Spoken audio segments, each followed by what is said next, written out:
ജമാഅത്തെ ഇസ്ലാമുമായി കൂട്ടുചേർന്ന് പ്രവർത്തിക്കുമെന്ന് തീരുമാനിച്ച V D Satheesan അതുൾപ്പെടെയുള്ള Congress നേതൃത്വം വലിയ വിമർശനത്തിനാണ് ഇപ്പോൾ വിധേയപ്പെട്ടിട്ടുള്ളത് എന്നുള്ളതാണ് വാർത്തകളിൽ നിന്ന് കാണാൻ സാധിക്കുന്നത്. സോണിയാഗാന്ധി ഉൾപ്പെടെയുള്ള കോൺഗ്രസ് നേതൃത്വം മതനിരപേക്ഷത ഉയർത്തിപ്പിടിക്കാനും വർഗീയതയെ അതിശക്തിയായിട്ട് എതിർക്കുന്നതിനും അഖിലേന്ത്യാ നേതൃത്വത്തിൻ്റെ ഭാഗമായിട്ട് രാഹുൽ ഗാന്ധി ഉൾപ്പെടെ സജീവ ശ്രമം നടത്തിക്കൊണ്ടിരിക്കുന്ന ഒരു പാരമ്പര്യം നമുക്ക് യഥാർത്ഥത്തിൽ അറിയാം.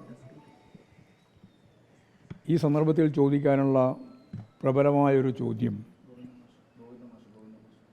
പ്രിയങ്ക ഗാന്ധി കേരളത്തിൽ തിരഞ്ഞെടുപ്പ് പ്രചരണത്തിന് വേണ്ടി വരികയാണ്. ജമാഅത്തെ ഇസ്ലാമിയുമായി UDF ഐക്യപ്പെട്ട പശ്ചാത്തലത്തിൽ എന്താണ് ജമാഅത്തെ ഇസ്ലാമിനോടുള്ള സമീപനം എന്ന കാര്യം കോൺഗ്രസിൻ്റെ അഖിലേന്ത്യാ നേതാവ് കൂടിയായ MP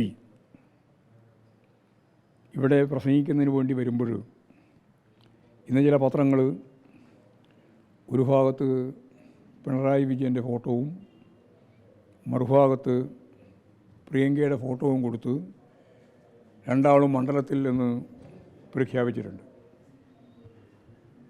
പ്രിയങ്ക ഗാന്ധി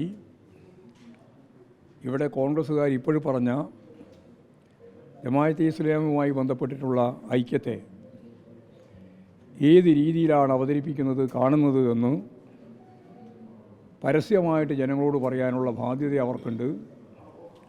അത് പറയണം എന്ന അഭ്യർത്ഥനയാണ് എനിക്ക് നാളെ വരും എന്ന് പറയുന്ന പ്രിയങ്ക ഗാന്ധിയോടും കോൺഗ്രസ് നേതൃത്വത്തോടും ഇന്നത്തെ പരിതസ്ഥിതിയിൽ ചോദിക്കാനുള്ളത്.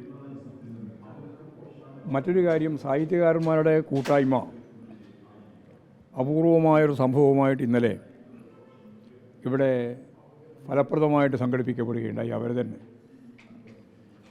നാനാ തുറകളിൽപ്പെട്ട സാഹിത്യകാരന്മാരും എഴുത്തുകാരുമെല്ലാം സ്വരാജിൻ്റെ വിജയത്തിനു വേണ്ടി വളരെ ശക്തിയായിട്ട് ഇടപെട്ട് പ്രവർത്തിച്ചുകൊണ്ടിരിക്കുകയാണ്.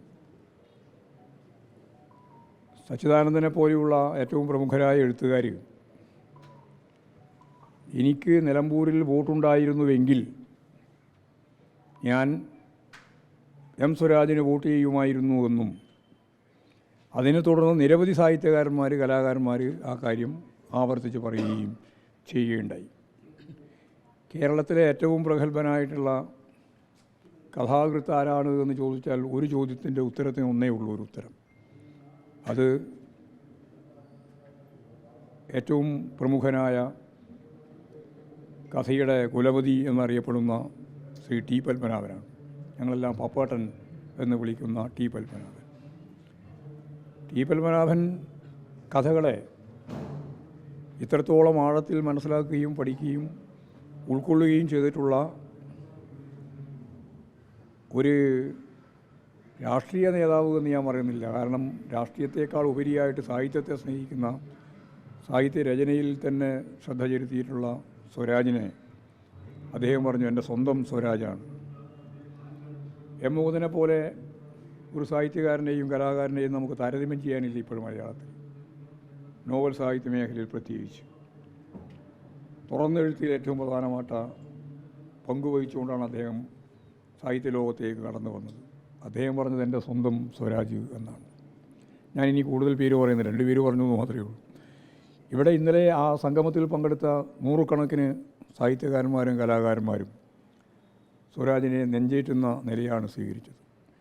ആ പരിപാടി ഉദ്ഘാടനം ചെയ്യുന്നതിന് വേണ്ടിയിട്ടാണ് എക്കാലത്തെയും ഈ കേരളം ആദരിക്കുന്ന കലാകാരി, സിനിമ, നാടക മേഖലയിലുള്ള പ്രഗത്ഭ വ്യക്തിത്വങ്ങളോടൊപ്പം ചേർന്ന് നിലമ്പൂരിനെ ലോകത്തിൻ്റെ മുമ്പിൽ അവതരിപ്പിച്ച നിലമ്പൂർ ആയിഷ.